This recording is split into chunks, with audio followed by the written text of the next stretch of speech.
Okay, welcome to our Meet the Author event. This one is a super special one because it is the culmination of BiteCon week.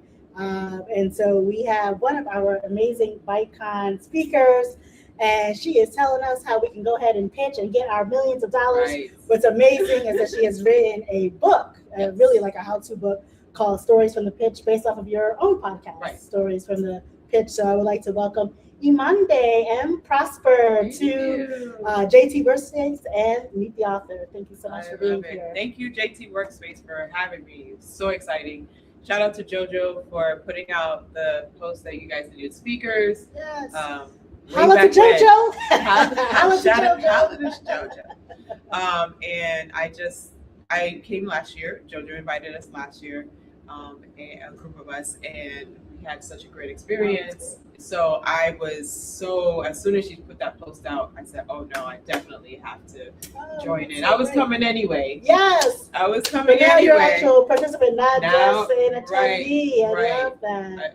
I love it. You guys are doing such a phenomenal job, and I just love that you're bringing this topic to the Black community, because it's so desperately needed, especially here in South Florida. And your workshop was so interactive. I mean, I got so much good feedback, and I saw how people were so engaged. And you started off the workshop with asking 3 questions. So I thought, this is interesting.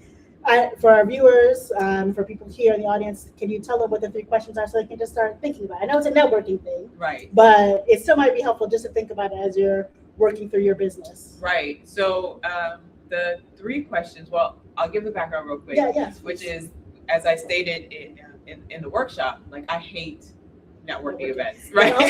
That also came out of the book. Right. So I shouldn't say hate is such a strong word. So I'm gonna still use it. But since we're live, I'll be an educator and say I just dislike. I strongly dislike networking events, and I realized that it wasn't that I didn't like them. I wasn't maximizing the experience. I wasn't actually doing what needed to be done, which is the work part. I was doing the network part, but the work part afterwards of connecting and taking that and making a deal, or taking that and seeing how people can support you. I wasn't doing that part. So I was burned out.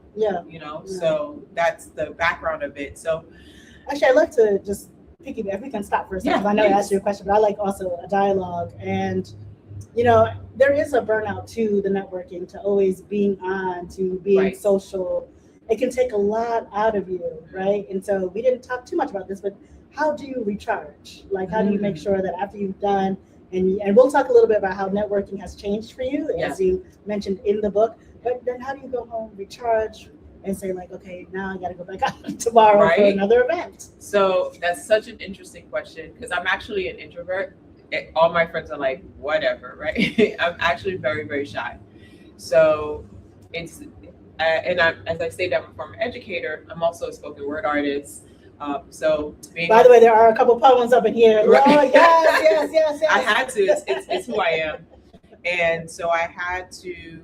I love being on stage and performing, and also connecting with the audience, like a group of a huge audience. But to speak like one-on-one with someone, which is what networking events usually are. Wow. Yeah. Right. So I've been on stages that have had 10,000 people in the crowd, and I'm like, yeah, I can do that. But talking one-on-one, my heart is popping. My hands are clammy. So yeah, it was taxing on me, because I felt like I had to be on, like really on, and really engaged in a way that I'm not always comfortable with. So my daughter taught me. And she'll say to me, because she's definitely introvert, extrovert, and she'll say, "Mom, my social battery." I already know what that means. Oh, time to go. It's so nice seeing everyone. Time to go. And we will sit in a car and just be quiet. We are road trip young ladies. I love that. Like Thelma and Louise, for real. That's my baby. Yes. And it's very calming for us. Just my music. And that's all I need. So definitely knowing the things that I love. I say it's interesting because before it would take me like 2 to 3 days where I couldn't really talk to anyone before I could engage again. Yeah. But as an educator, you gotta go back in. You gotta go back in. Yes. So I have noticed when I've made this shift to where it's more purposeful, I focus on, okay, who are the people that I met? So I start analyzing the event, playing it back, and I'm finding, I don't know if it's visualization or the meditation that goes with it. I'm finding that I'm not as burnt out. Yeah. So let's go back to the 3 questions you did for your workshop. Yeah, I'm like even trying to remember that. I am putting her on the spot, yeah. I was so. like, wait, what did I say? So the 3 questions, and you know, you an audience, it's something you can take to any networking event, which is, of course, your name, right? We'll start there. Start with your name. What are you working on? What problem are you solving? And how can we support you right now? I think that how can we support you right now is something we are either afraid to do, we weren't trained to do, and that missing piece is what's preventing you from either connecting with the person, maybe they're not the person, maybe getting them to connect you. Oh, well, no, I know a person that does that, and somebody. You need the support. You need you need a new YouTube subscriber. You need another $5,000. You don't know if that person can help you with that. It's so amazing because actually when I go out, people are always like, I love what you're talking about. How can I support? I'm like, listen, just subscribe to my podcast. That's all I need. Right. All I need you to do is look it up, Women Invest in Women, and just be a subscriber. That's it. Like, there's nothing more. I'm not asking you for any of your money, any additional time. Just go ahead, look it up. And if you enjoy it, please let me know. Right. But, that's all I need at this moment in time. So I tend to say that it can be so simple to ask that question or to tell people what it is that they need. What is especially for a quick conversation, you're just getting to know someone, what is their lowest barrier of entry to support you? Right. And I wasn't doing that. And so then since I'm introverted, I'll get home and the follow-up is a struggle for me because I get anxious. Oh, I don't want to bother them. You went to this event to meet people, you had an idea of what you needed. Now this person might be the person for you. They want you to call. And I really had to drill that in my head. They want you to call. They want the follow-up. So that has changed things for me. When you wrote that in your book, that also somewhat resonated with me. But again, I think people are always looking at the things that I'm doing. And I see that I make a lot of collaborations and partnerships. You're like, what do you mean you're not the best at following up? I historically had not been. That's because I wait a day. I got other things going on. But what I have noticed that I do now is as soon as I meet someone, and if I say I'm going to do something, I do it actually right then and there. So if I send you a LinkedIn message, I'm going to send you, I'll literally be like, what's your email? What's your text? Right. And I send it off like right then and there because, as entrepreneurs, as people, things do slip our minds. And I find that if you just do it with such intentionality right then and there in the moment, and you remember actually what you talked about, because sometimes the next day I might forget. What exactly was it that we spoke about? What were our points of commonality? So that's just a little tip that I've learned that has come up with some of the best kind of connections for me. Have you started doing that as well? Yes, I have to. Yeah, because just like you may forget, they're gonna forget. But then also that connection that you made with that person was so genuine and authentic, and it's almost like you want to give respect to meeting that person. Like, I really enjoyed meeting you, that I want to work with you more. So if you don't do that, you're almost denying that person for a blessing that they might have for you, or a blessing you may have for them.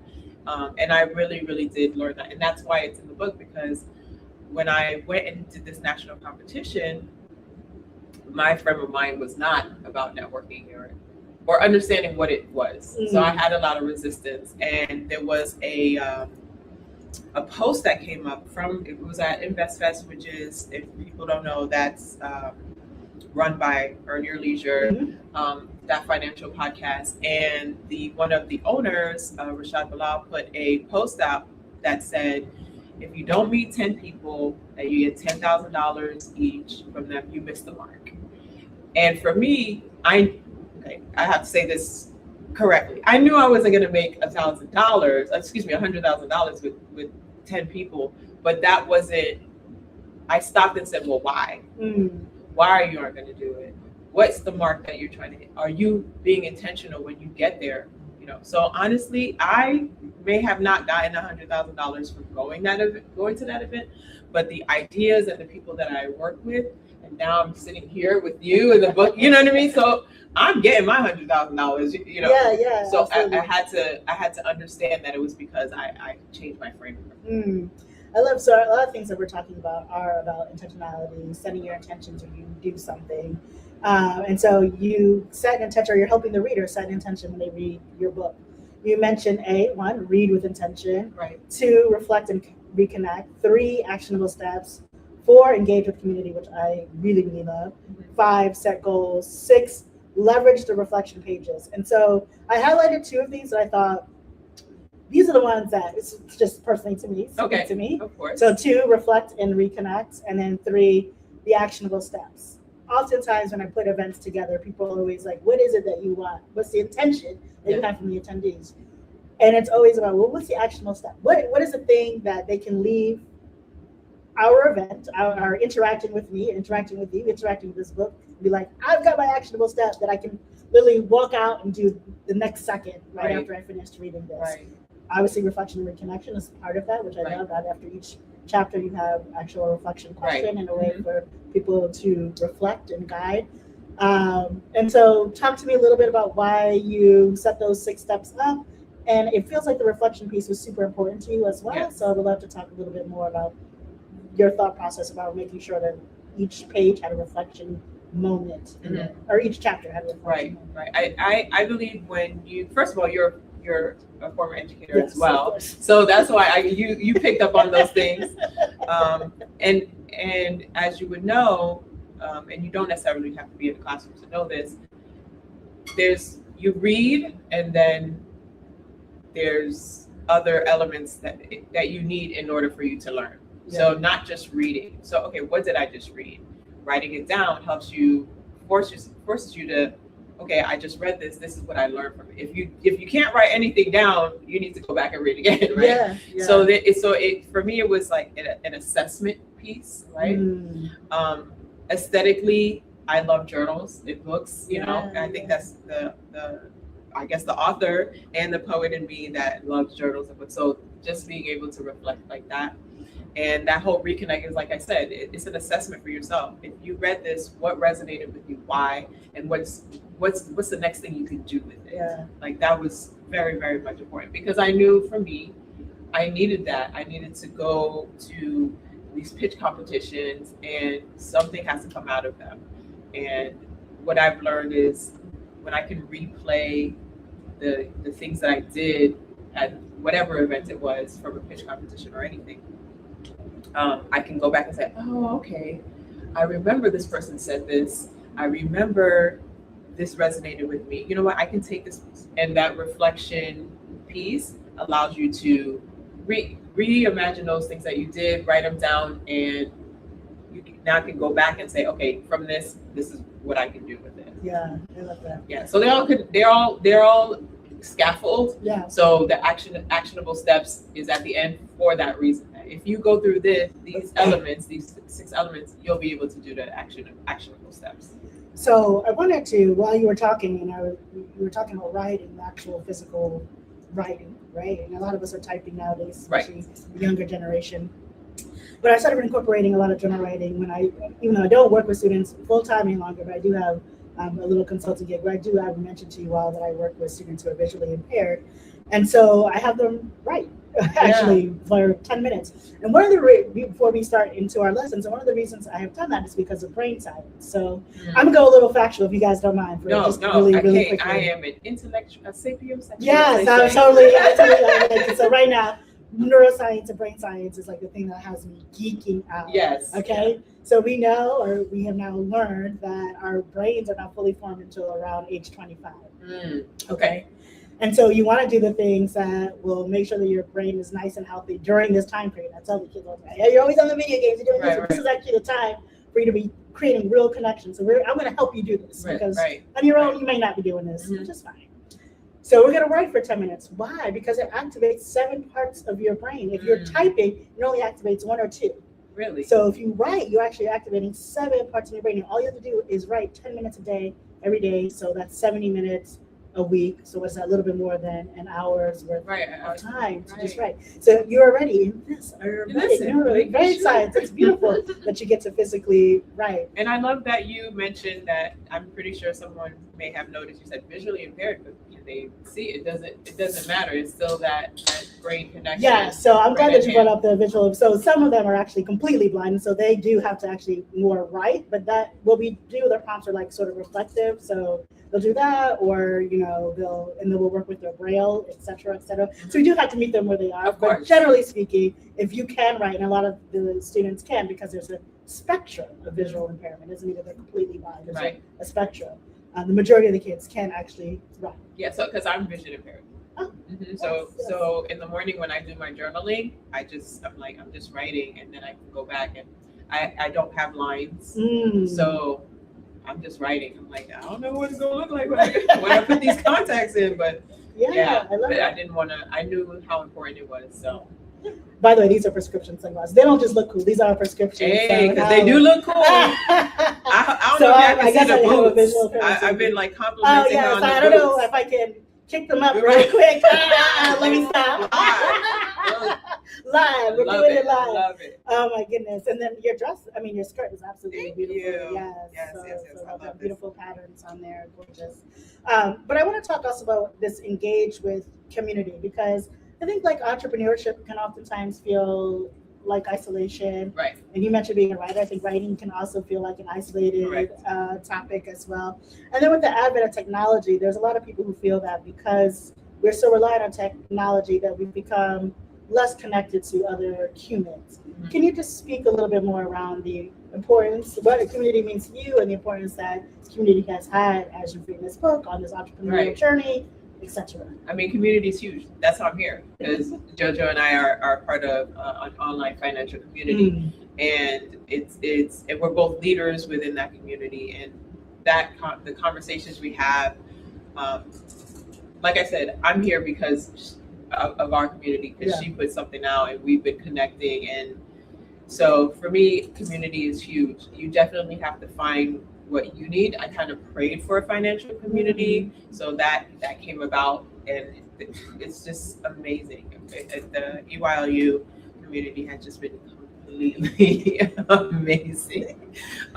So I noticed that we have school out there, SKOOL, and there's a lot of online communities now, and I like that we're able to take advantage of that. But taking those and doing in person is important. If you can't do it, don't be in isolation. Find a space. Again, find what you need. And there's even a body doubling face group community that they meet online, and listen. Like a virtual twin, like an AI twin. It's not AI, which is interesting. So it's a Facebook group where people that have ADHD got together, and whenever they have something in action, it's something that they need to work on, they say, hey, is there anybody available to do just a virtual body double? Oh, wow. Okay. So, and that's like a accountability kind of. Exactly. But the person doesn't have to speak. Like they can just be in the background. Just having that in the background can help you. Like that's true. So that's very true. So I say that to say, find what you need and go from there. But I also have a nonprofit. It's called Haitian Mobilization Committee. It's based here in South Florida, in the Broward County area. And that community, that group of people are just absolutely amazing. We put on events together. We have just this synergy together, and we just are relentless about the projects that we have, because we just have a passion of surveying the underrepresented community there, which is that Haitian community. And just when you know what you want, and you find a group that is on the same page as you, just latch onto it. Because I could never ask for more between the nonprofit and the EYLU community, because our synergy together. Listen, no matter what we say, we put it out there. If we put it, I'm like, okay, is that what we want to do? Okay, we're gonna get it done. And I personally need that. Yeah. I'm not. Don't tell me no. no, we're gonna figure it out. Yeah, You know, and figure it out. we're gonna figure it out. And so to have a group of people that are like, we thought about it, let's make it happen. There's nothing like it. So find your group, find who your vibe, your crew, whoever you want to lean on. I, went to my source and prayed for it, but you could just start researching, find those AI tools and start, hey, what's the best thing? Now that you know me, what's the best community I should look out for? And the answer would be there. But engage. Yeah, I love that. I want to go back to the "we gonna figure it out" sentiment that you said, because you actually have something interesting in here about cutting corners and your worth and your value. So I want to swing back there. Okay. But, you mentioned South Florida quite a bit in this book, and how important South Florida is to you, and that you believe that South Florida is a great place for entrepreneurs to come, get resources, to find community, to really grow and develop. Talk more about this, because I also love South Florida. I am a transplant. I've lived here now for 5.5 years, and people always ask me, why Miami? Why South Florida? Right. And I oftentimes do talk about the community, the nascence, and the way that we feels like we are growing and building something really special together. So I would love for you to talk about that a little bit more. So I'm originally from New York. I grew up in New York. I was born here in Little Haiti. Shout out to Little Haiti. Right. And I was born here, but I was raised. My mom gave me the best gift by shipping me at 7 to New York, because I would not exchange that for the world, right? Having that as my hometown. And so from there, after I graduated college, I came to South Florida and just been building ever since.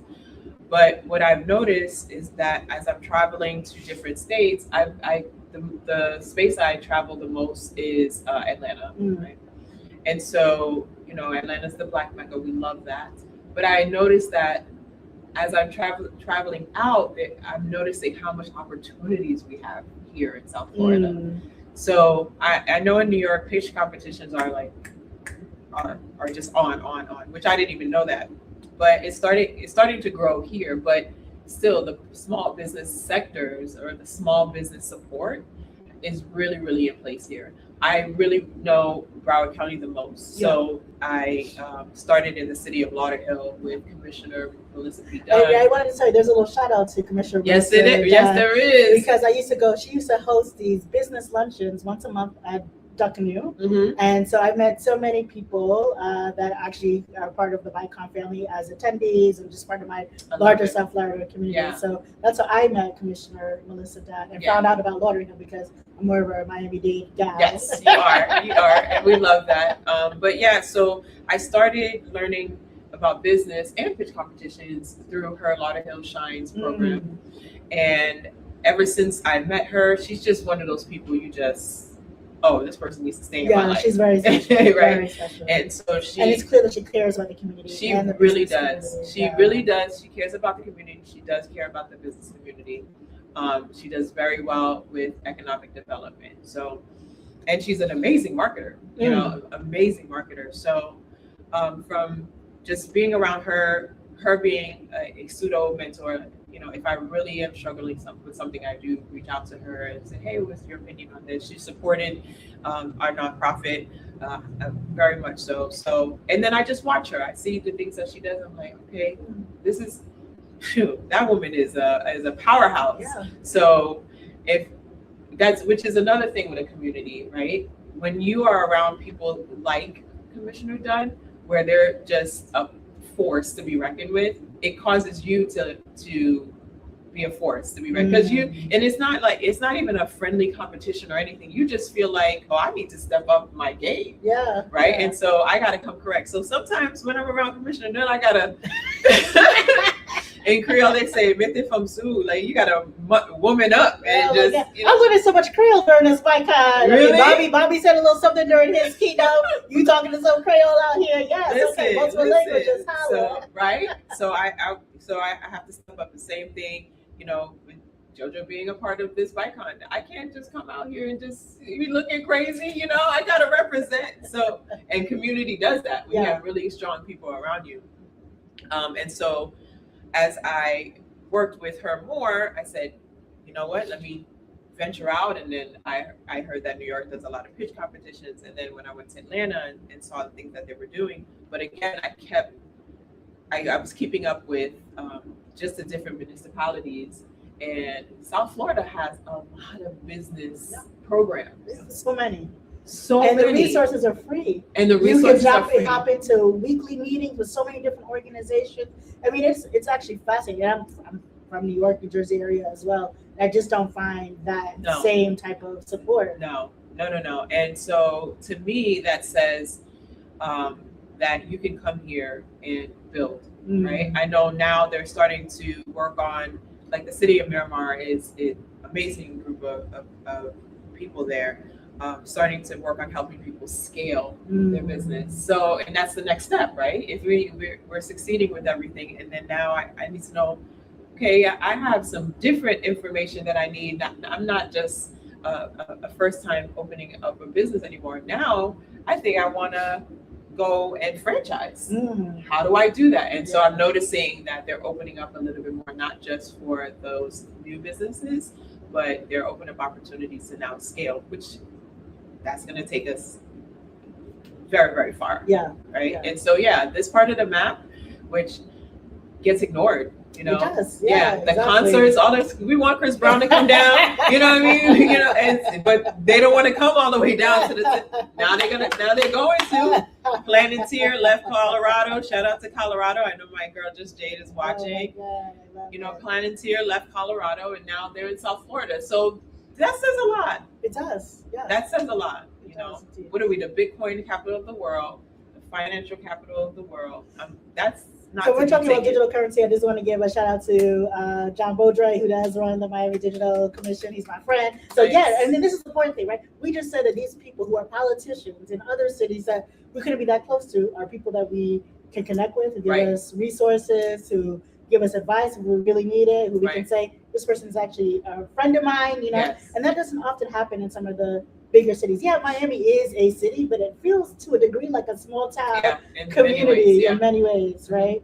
I love that you brought up scaling, because you have a quote in your book that literally says, scaling means reaching more people than you ever could alone. Scaling means building something bigger than you. Scaling means stepping into time freedom, not just time management. Talk about that last part. Ooh, girl. You know we want our time back. Okay. And you know we're just so I'm going to connect it with what we were talking about before, which was the businesses having opportunity. What I learned from the pitch competition at Investors, when I came back home, I started looking for information, not just a business plan. What other business materials can I read that can give me more information? And of course, you know, we're going to start at that famous place Jeff Bezos likes to send us, right? And I really couldn't find much material outside of just a business plan. But, you know, if we want to be on the stock exchange, it's not just a business plan. We need valuations. We need market research. And I wasn't finding many. And you shouted out Ian about Ian Dunlap. Yes, I did. As you talked about valuation, you know, that he really understands what that actually means, especially if you're going to take your company public and have an initial public offering. So I got to meet Ian, a great gentleman, but it wasn't the conversation that we had necessarily that really was transformative for me. It was what he represents. So if you know Ian Dunlap, he is a master investor, and his focus is on educating us on business valuations. Like, these are what companies do. These are their market prices. This is he knows companies, right? And so for me, as I was meeting him, I realized I didn't know my company. Right. And I think only he could do that for me just because of what he represented. It's like meeting Warren Buffett or Charlie Munger. You know, what are you going to talk to them about? You want to talk to them about your business, but in their language. And I didn't have that. And it wasn't because I didn't have access. Right. And, you know, I watched the show, so I know the terminology to a certain degree, but I didn't know it for my business. So to me, it was almost like a missed opportunity because yeah, he made it. So this the service that I was speaking about was I have a Haitian Creole interpretation and translation business, and I was not going to be able to tell him how much they were making in that sector. I knew I was making money, but I didn't know exactly how to express that. Yeah. So to me, it was a missed opportunity because maybe someplace in Houston, he's from Houston, maybe somebody in Houston needed my services, but he's not able to make that correlation or even know that he even needed it, right? So that goes with the intentionality, right? So I said, well, when I get home, I'm gonna learn more about my sector, my market, or for me, just for me. But what that ended up doing was now I shifted. I still have that business, but I shifted now to what we know now is Pitch to Millions, where I'm helping people learn how to pitch. Yeah. And those are the conversations I throw out there because I think there's so many stories coming out.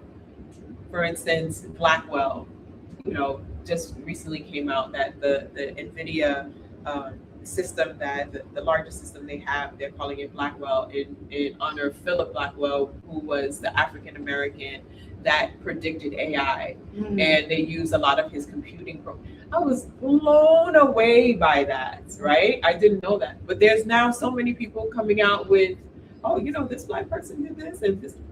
What's the difference? Like, what was it that's holding us back? And it was the same conversation, maybe even 100, 200 years ago. They didn't know about patents, how to do the patent, or even some people did know, but were restricted from even being able to do it, right? But that meant that the people that did know, they knew the language. They knew the language. And if we really want to really show some resistance, show some Black power, I want to say, we have to learn that financial, right? We need to learn that financial language. Yeah, absolutely. In order for us, it's a form of protest. So you have a concept in the book that you talk about, which is not just to learn, because you mentioned that a million times, but you haven't said your actual piece after that, which is learn and apply afterwards, right? Yes. Right. So we are very, because maybe I can sit on the corner with a whole bunch of people who are very learned. Right. I was like, but where's the application? Right. No. to what it is that we are doing. So I love the fact that you say learn and apply. Yeah. Please continue to build a little bit more on that. So I love the things that the things that you're building, and just listening to you speak on. Okay, I was able to come from Jersey and do this and activate this, and I love hearing you use those terms. You use application words. Like I was able to apply this here, apply my knowledge here, and that to me, I'm pretty sure it provided growth for you, right? Yes, many growth opportunities. I think that's true, which is great. And I think growth can come from failure and successes. Right. Growth is all about learning. And as teachers, I'm sure we love to both teach and to learn, Yes. right? Yes. We're constantly learning and growing. I've never been a teacher who had an issue with a student constantly asking me questions, and as long as they were accurate questions and not just like respectful. Instead of like trying to derail the class. And sometimes I have to say, I don't know. Right. I have no idea. Let me go and do research. And then sometimes I throw it back on them. Right. You do the research and come teach the class. Listen, those are my favorite. I love it too. Let me I'm going to take the day off. You teach this class. Right. Because you want to deep dive on turtles, and I don't like turtles. I'm not interested. You go ahead and tell us more about and that. those are the things that students remember forever. Yeah. The students will remember forever. So I taught drama at Hollywood Hills High School. Oh my God, we have so much in common. Really? Yes, I went to NYU Tisch for drama. So yes, I used to be the theater drama kid in the I house. used to be the drama club person at the high school that I taught at when I first started off in my career. Yeah. And so I didn't have a drama background like you did. So listen, you guys are in high school, so I'm pretty sure you did something theatrical in middle school and elementary. Let's bring those skills to this classroom. Yes. So, man, how many times did I flip things on them? Oh, you want to do the set? Go ahead. You tell me the dimensions that we need. They learn in math and don't even know it. They're figuring out engineering and don't even know it. This is the important piece of real world application. Those were my favorite time. And I let them know, listen, I can have all the actors in here, but if I don't have the set designer, the producer, the stage manager, oh you my know, God, yes. if I don't have that, we don't have a We show. can't function without the stage manager. We don't, just shout out to the stage managers. Okay. We don't have a show. And so my style of teaching is more facilitating than you can ask me questions. Yeah. We'll figure it out. But I want you to use your brain. I love that. A facilitation environment. Yes, just very much so. I'm the expert. You're going to sit and listen. And that actually really showed quite a bit in your workshop too. It was very interactive and very much a facilitated discussion. Yeah, that's my style. Yeah, I love that. It's so beautiful. So I told you we were going to go back to we're going to do what we get done. No. And you know, it's interesting because in the book you say like one of the things, and I think it is a superpower that we have in our community, immigrant communities, Black communities in particular, we can do a lot with very, very little. Yes. And we take pride in that. Yeah. But then that also lets people know, well, maybe they don't have to pay us what we're actually worth because we can stretch that 10 cents and make it $1, right? But you're like, no. Think about your worth. Think about your value. So talk a little bit about, because you also have to switch your mindset. Yes, no, I was gonna say that training also, you know, as a starving artist, as a poet, as an educator, you know, those things are instilled in you, you know, or ingrained or just drilled, and that was really tough for me to break away from. Because, you know, you walk into a classroom like, I'll make it work, you know, and people see you making it work. You tell that story about going to a thrift shop and buying 20 sweaters for students because it was cold in the classroom. Why am I doing that? Like, my paycheck is not, somebody said recently, think about every time you are not paying yourself first. That means that you're not working. When you go to work, you literally are working for other people, not for yourself. Yeah. So your paycheck is for other people. And I had to really deal with that. Like, what do you mean? No, I like my money. No, do you? If you're not paying yourself first. But then what I'm realizing is if you keep taking care of everything and not challenging and say, no, we need this in order for this to happen, people are always going to see you as that scrappy, resourceful person that can make money stretch. Yeah. But then you can't get the artist to perform for you. You can, because everybody has to eat, right? And we're at a time right now where the economy is really calling for us to get paid. Holla. So yeah. Show me the money. Yeah. No, I really, it's something that I really, really had to deal with myself, because you're look like you're seen as a superhero. Yeah. Oh my God, you're a teacher. Oh my God, like why are you pitying me? It's a job. Yeah. Like it's a profession. I had to get a degree to be here. So why? I don't want to be pitied. I want to be paid. How about that? I don't want to be pitied. I want to be paid. Right. Okay, let's snap it up right snap it up. Yeah. It up. And you have to set that expectation. Yeah. The last position I had, they asked me to, hey, can we have you translate for some students like every 6th period on Thursday, whatever it was. He said, I said, are you? Yeah, sure, if you pay me. He never came back. Well, so now I won't do it. It's not important. It's not important to you. I don't have to do it. I don't have to do it. Yeah, and I had to really, the guilt that comes with that. I had to deal with that, but we can't feel guilty. Yeah, no, it's a great point. It's a great point. In the beginning of the book, there's a couple more topics I want to touch on. We're not getting close to time, but in the beginning, you talk about entrepreneurs and that their business is like their $1 million baby. And I wanted to focus on the baby part. The baby.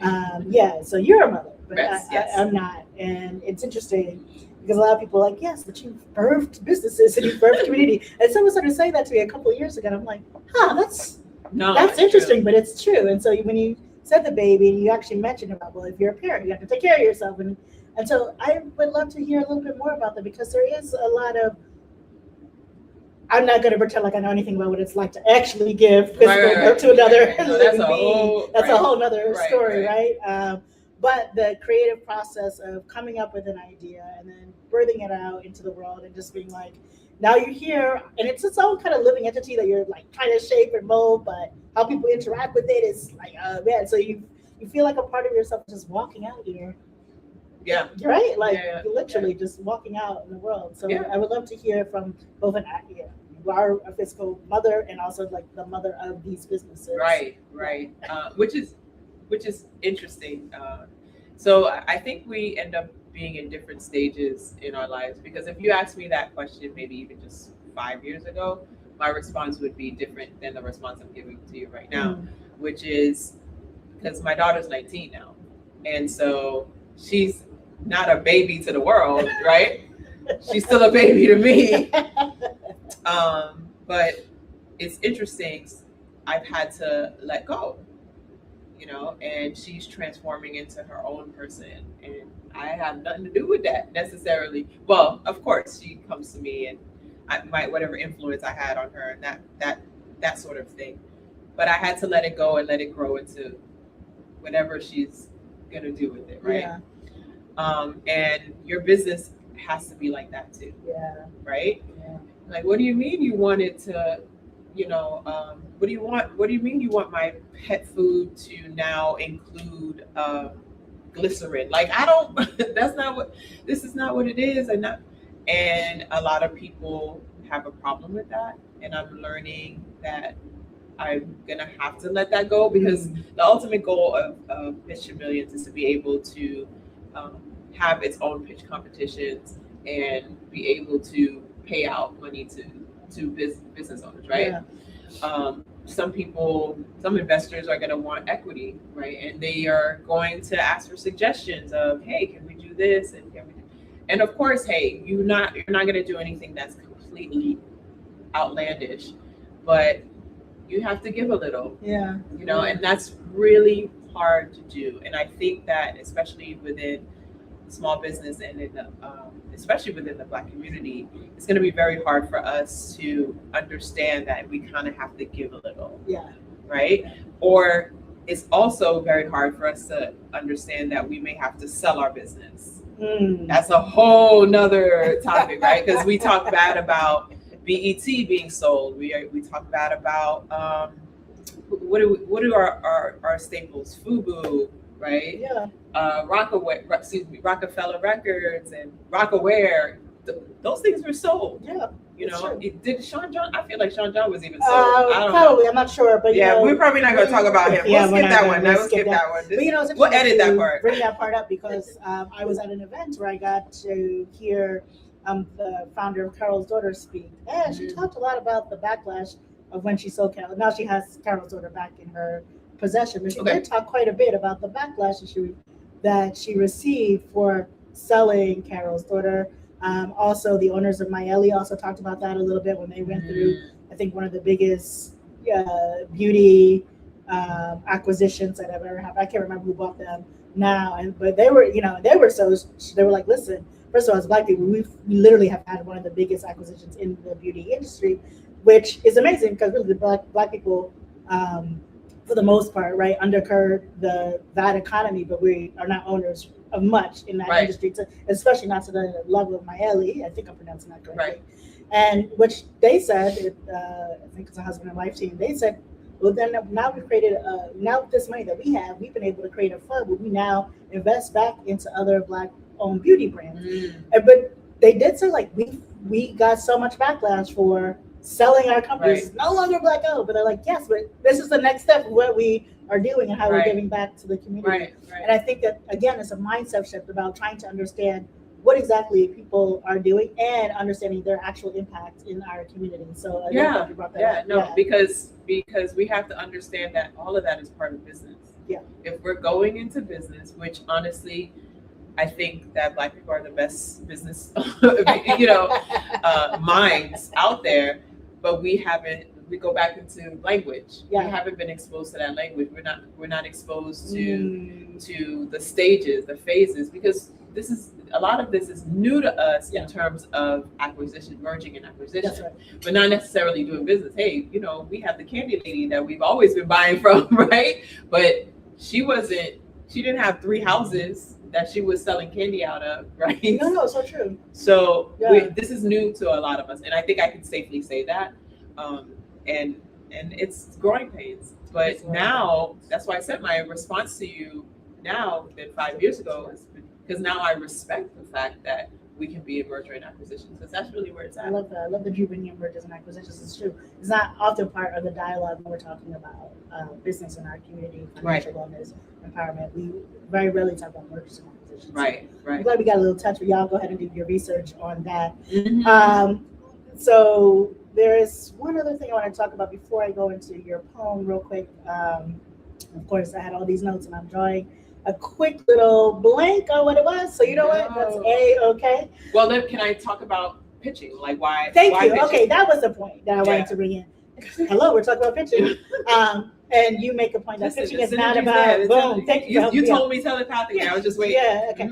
So pitching is not just about getting money. Pitching is about creating partnerships and collaboration. You said something really beautiful about like it's about actually growing partnerships and growing community. And so please tell me more about that. If I did not participate in a pitch competition, I would not have experienced the growth that I have right now. It is so much. So the story is that I stayed up 3 days trying to get this pitch out straight, 3 days straight. And backstory, so you know. So backstory is the reason why that was important for me, right? Ladies, how many times do you guys stay up all night going through your man's phone and not going to sleep because you're trying to get some information? And to me, I said, well, that's toxic, right? Yeah.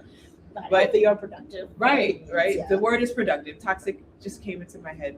But for me, doing this, devoting 3 days to this with no sleep, it was productive. Not only productive, transformative, and I was proud. It's almost like I was never tired. I was just proud of what I was doing, right? And it's the same. If I stayed up many nights just taking care of my daughter. If we're gonna go back into the $1 million baby thing, it can keep you up all night. But the reward that I got from it is just priceless, right? And I can only have done that through a pitch competition or a business cohort, right? So I say that to say that's what I want people to do. You need to make sure that your message is clear, because your message, your thoughts, your conciseness on what you want is the most valuable thing that you'll have. You can take that anywhere. You can remember your 15-second, 30-second pitch. You can take that no matter who you're talking to. And I've seen people just do that, and a random person, hey, I know someone, or I personally would like to give you $10,000 for the book. What do you mean? We were just talking by the water cooler. What are you saying? Yeah. Like, no, I have $10,000 I want to give to you. I've seen that personally. It's beautiful. And it's just wow. But every single one, message was clear. Message was super clear, and that just doesn't happen overnight. You have to put the intention there and actually work it. It just won't happen overnight. It just doesn't work that way. Yeah. So that's why pitching is important for me, just because of the transformation and then the conversation. I've always loved to talk about business like this that we're doing right now, mergers, acquisitions. We're talking about I love that. I've always loved that. Like I said, one of my favorite shows is Shark Tank. Yeah. So I love that. So, but hearing someone know exactly, because I space out real quick, right? So hearing someone be able to tell me in 10 seconds, this is what I'm passionate about, and I'm clear about it, I'm like, oh man, yes. That's what it's about. No wonder you know about the ADHD. Right. Let me stop playing. Wait, one last point on that. The other element is that, because I run into people, part of the inspiration of the book is people that say, oh, I'll do it next time. I'll pitch next year. That's literally what happened. I met a woman and she said, I wanted to pitch, but I said, no, I'll do it another time. And right then and there, God said, write the book. That's where the book literally came from, right? In that arena. But for those people that say that, it's still very important for you to be able to communicate who you are and what you need. No matter, you could be, like I said in my example, you could be a mom and all you need is some diapers. You know what I mean? You only have a very short time to speak with someone and have their attention. So being able to express yourself in a very clear way in a short period of time is super important. Yeah, I love that. But I love this book is dedicated to your daughter and also Yes. to the ancestors that came before. I want to read the first stanza of your poem, Invested, and then we'll end and see if there's any questions from our live audience. But you have this poem called Invested, which I think is towards the end of the book. And I felt that these lines resonated, so I would love to just Yes, please. say, by the thousands we arrived, by the hundreds we were gifted, by the ancestors we were uplifted, by the power vested we connected, we invested. That was so powerful. Everyone, thank you so much. Let's give it up for Emonde Prosper. This is beautiful. Any questions from the audience? That's okay. I know there was a lot to take in. I think you covered it. Well, You did great. I feel like this is your thing here. No, she has her own shows and everything. You have a question? Yeah. How can we picture ourselves like over social media? Because I know like social media is like a really big thing these days, and to like sell ourselves to get like followers and stuff like that. So I love that question. So just to, I don't know if the audience could hear, really quickly, I'm just going to say the question is about how can you pitch yourself on social media to get followers, to get people to engage with you on a social media or / virtual platform. Yeah. So one of the things we talked about at the workshop is I have a pitch method, right? So the PITCH, so problem, impact, traction, conversion, and the last word is handle. And handle just means, what are you asking? What do you want us to help you with, right? So if you're able to say who you are, what you're working on, why you specifically are working on it, how you want us to support you, that ask at the end, people don't, it has to be clear and it has to be direct. Because we're like, oh, you could kind of subscribe. I'm like, okay, I don't really have to.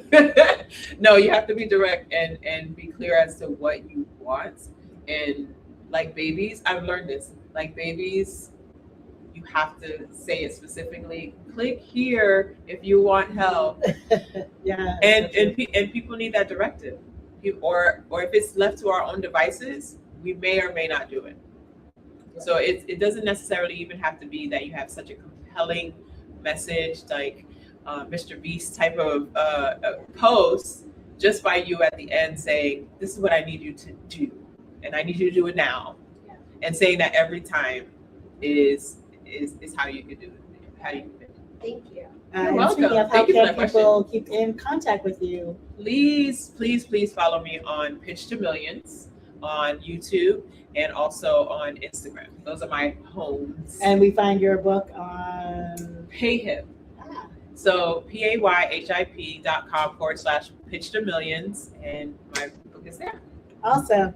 And thank you guys so much for Meet the Author. Thank you, audience, for being here. Emonde, really appreciate you. And make sure that you subscribe, like, share, comment. Women Invest in Women on YouTube, Instagram, LinkedIn. Appreciate you all. Thank you. Thank you guys. Bye. Just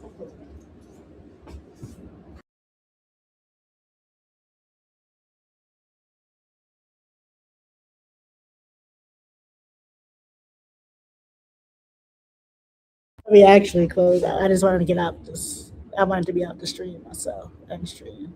Oh my Okay. gosh, So someone in the chat